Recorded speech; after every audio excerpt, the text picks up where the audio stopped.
Nile Dacres, let's have a quick look back at last Saturday. Roland and Tony Fenner were both pretty blunt in their assessment post-match. So what's it been like this week when you look back over when the dust has settled, when you're looking back over those 80 minutes against Bedford? Well, I think if you look over the 80 minutes, I don't think we achieved what we set out to across the 80 minutes. So there's plenty to work on. But at the end of the day, a win's a win.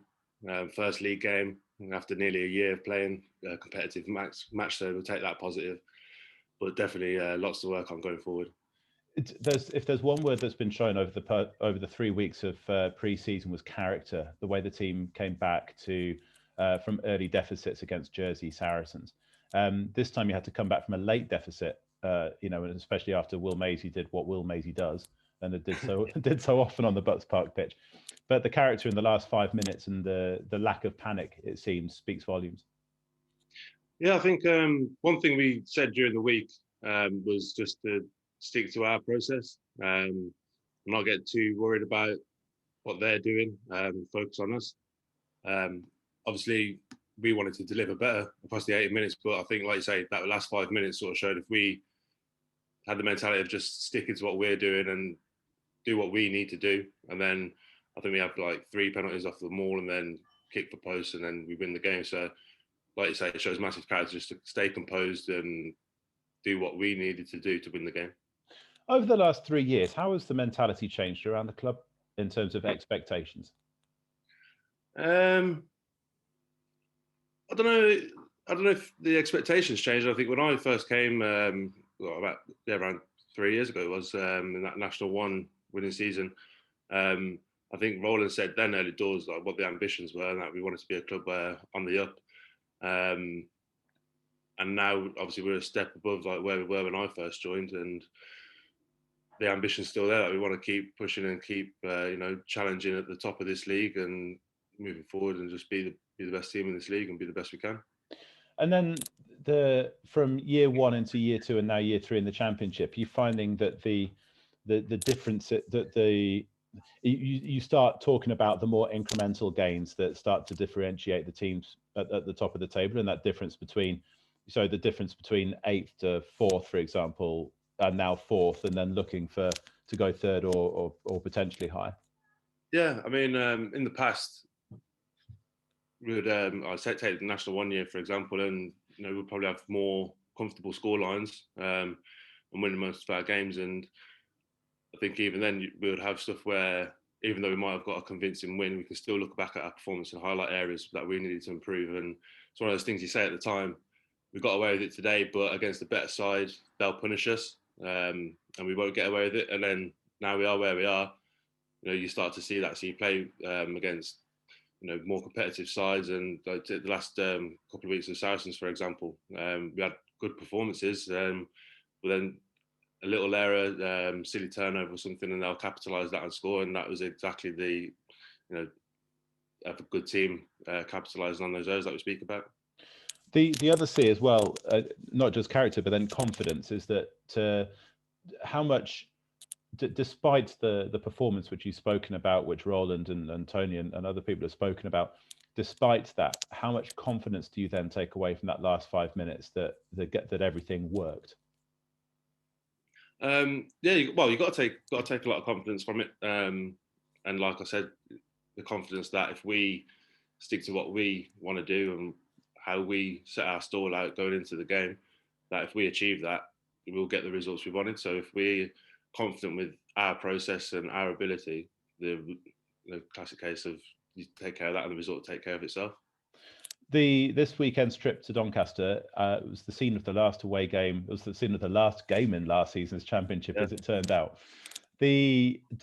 I know you said that it's been a year since there was competitive rugby, but at the same time, is that it seems to have just gone by in a blink of an eye since that game. So does it, or I mean, that's how it seems to me. How does it seem to you? No, yeah, I can't agree. To be fair, it's what like during the time when you've got that gap, and I'm in the garden using wheelie bins as a squat rack and stuff like that, and each day you're just thinking, like, what is going on? When's this going to end? And I suppose like a lot of people, in the environment we're in, and then we start getting back to it, and then it's all we might be starting now. It's getting pushed back, and you're just thinking, oh, this is going on forever. And now, yeah, like you say, we find ourselves back into it and back to where we were when we went to Doncaster away, of going through our week, prepping for the team on the weekend. And yeah, now we're here, you're thinking, oh, where's that time gone? So it's one of when it's going on, you're thinking it's going to take forever, but then when it comes around, it seems like it's gone quite quick.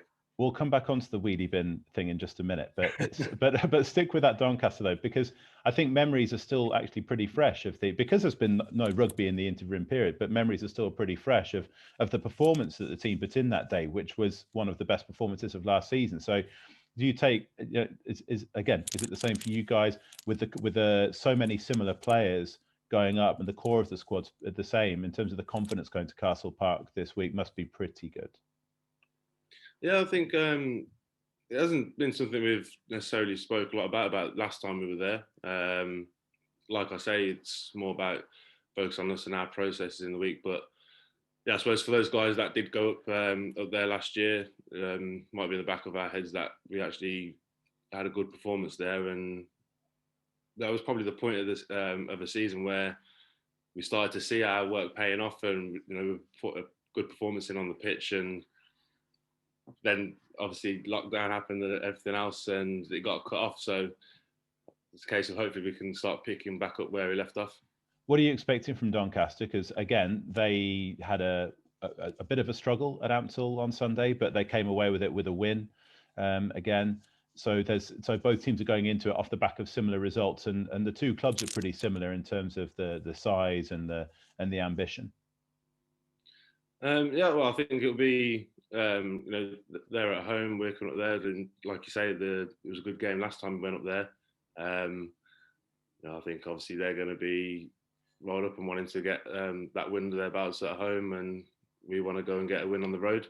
So yeah, I think it'll be a good game, both teams going for it. But like I say, for me, it's just focus on ourselves and what we're going to do.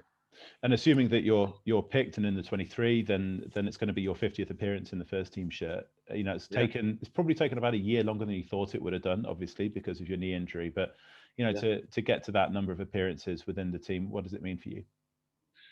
Well, I'm just extremely proud to have the opportunity to reach 50 appearances for the club. Like you say, it's probably a year or probably 2 years with the pandemic. Oh God, yeah, of course you forget that, don't you? Yeah. Yeah. Well, like I said, so I had my first year at the club, that national 1 year, and then a year out with injury, and then sort of come back here, so to speak, get fit again, and then halfway through we get cut off again. So it's been on and off. But I didn't really know exactly how many caps were on until I think last week before our game against Bedford. So I was on 48, and yeah, to reach 50, proud to have that achievement for the club. Just hopefully there'll be fans back at Butts Park to celebrate with soon. Let's have a quick chat about the wheelie bin though, because I don't know if you heard on the commentary, but Sam McNulty was telling me that he'd stuck a bin in a tree to practice his line out throwing at home.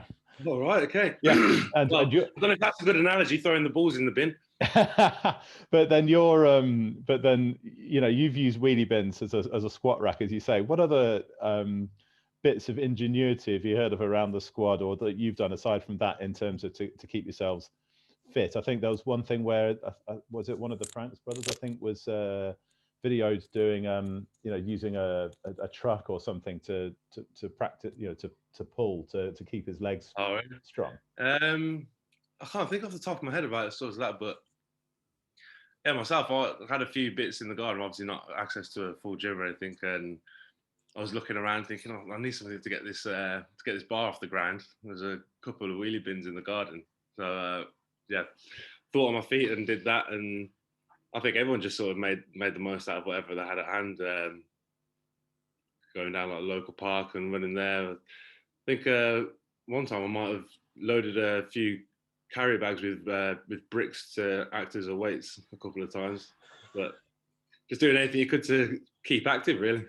Do you get a do you get many funny looks when you go down the park and you're doing either shuttle runs or sprint training or anything like that? And is it quite? Do you become a little bit more self-conscious?